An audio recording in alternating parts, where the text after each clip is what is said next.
How is everyone doing? And welcome to the Stat Room.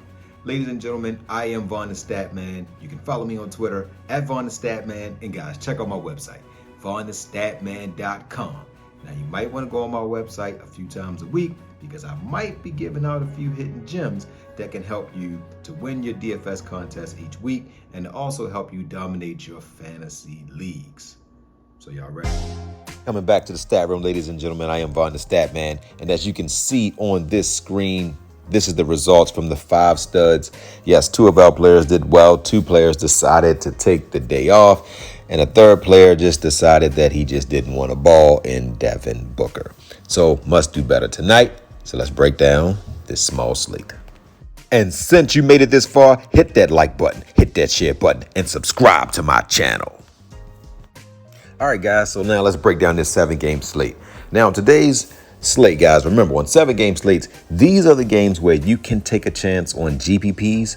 On a 7-game slate, I still don't recommend doing unlimited entry GPPs, but you can do, I would say, 1 single entry GPP, but still continue to create your own 10-man contest.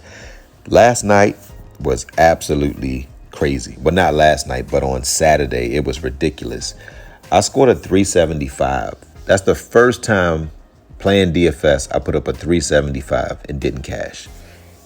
The top guy had a 456. I've never seen a score that high. So basically DFS, you gotta really get it right. You gotta take some gambles. You can't be safe, but you gotta look for the key sub ins and sub outs. That's the key to DFS. And the main thing in DFS, if you pick a player at 9,000, if that player doesn't get you 50 points, you have no chance to cash. You can't pick a player at 9,000 to get you 35 or 26. So you have to hit on those players. But what is winning GPPs is you got to find those players that are like 6 and 5 that'll get 35, 40 points. Those are the guys that win. And you definitely can't get a player at 10,000. Like if you pick, let's say tonight, let's say you pick Doncic and he's at 12,000.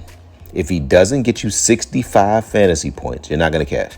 If he gets you 50 fantasy points, that's not going to do it for you. You need 65 points at that price point because at 12,000, that limits who you can pick. You can't get a $12,000 player, a $10,000 player, and a $9,000 player. So if you're picking these expensive guys, you have to be right. All right, so let's get right into it, guys. Today, matter of fact, I'm going to break down the point guard position. Doncic is probable. I like him today against OKC. Shai Gilgeous-Alexander has been off. Ja Morant's a game time decision. Let's see if he plays. Shai Gilgeous-Alexander has put up 30 points in his back-to-back games. He hasn't had a big game in some time going against Dallas. Interesting matchup, but like I said, on the 10th, see, the players that are 9 and above, you don't want to gamble on. You have to know basketball. So you want to look at the matchups. And then you say, okay, let me see. So like when you're doing DFS, it's not just good defense versus bad defense. There's so many factors involved. That's why it takes me 3 to 4 hours to break down the slate. Like tonight, I'm looking at the slate, but tomorrow I'll really get in depth into the slate. So right now I'm just glancing through it, but tomorrow when I really get into it, so some of the players might change.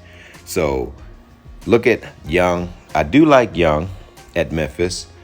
But there are better options at $10,000. Lillard against Minnesota. I do like Lillard. He basically shoots whatever he wants, so he's going to get the shots. Like Lillard, when Lillard is playing, nobody else from Portland is actually viable. Because when Lillard is playing, Simons will probably get 35. Grant will probably get 35. Everybody will maybe get in the 30s, but I don't think when Lillard goes for 50, no one else in Portland will go for 45. But when Lillard is not playing, you have 4 guys go for 40. Normally it'll be Grant, Simons, and their center. And then sometimes you can have Hart can get 35. Hart's the only one I think can get 35, 40 when Lillard plays because he gets a lot of the defensive stats. Halliburton, like him against Miami. Mitchell's a game time decision. Murray is out. Love Kyrie Irving.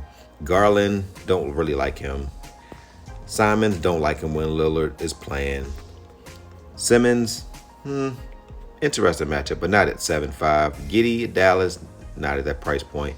I do like Lowry, but if Butler plays, Lowry typically doesn't do a lot. If Butler and Hero plays, Lowry, his ceiling is like 31, 32, so not at 7-3. I do like Russell. I do like Russell in this matchup. Dinwiddie went for 45. He won't have to do as much because when Doncic is playing, Doncic and Dinwiddie can both go off, but if I'm playing Doncic, I'm going to fade Dinwiddie. Jones, I do like Jones against Cleveland. Smart, I don't like Smart. This is what, third game on the road? Let's see. Wow, it's fourth game on the road. Don't like Smart. Wall, first game back home against Boston. He'll probably come off the bench, and at 5'9", I don't know if he'll get 30 fantasy points. Boston is pretty solid on the defensive end, and they just lost to Golden State, so they're going to be a little pissed off.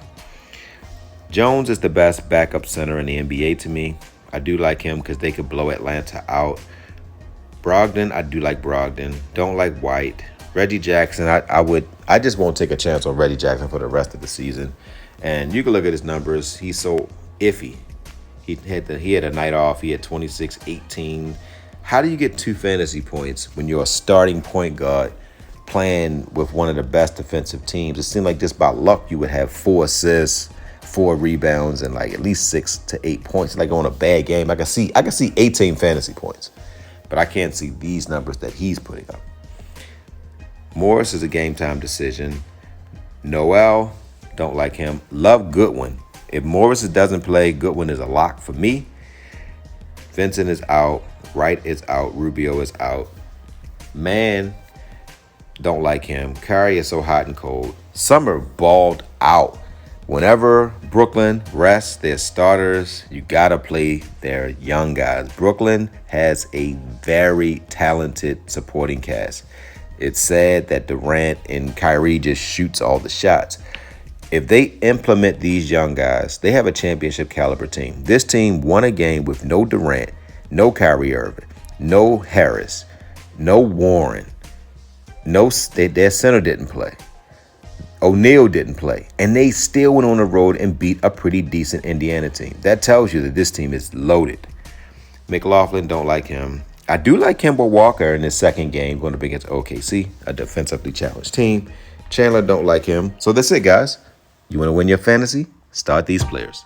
You want to win your fantasy? You better start point guard Doncic. You want to know why? Well, he's on 65-point watch, and he got a night off. So, you want to win your fantasy? Start point guard Doncic.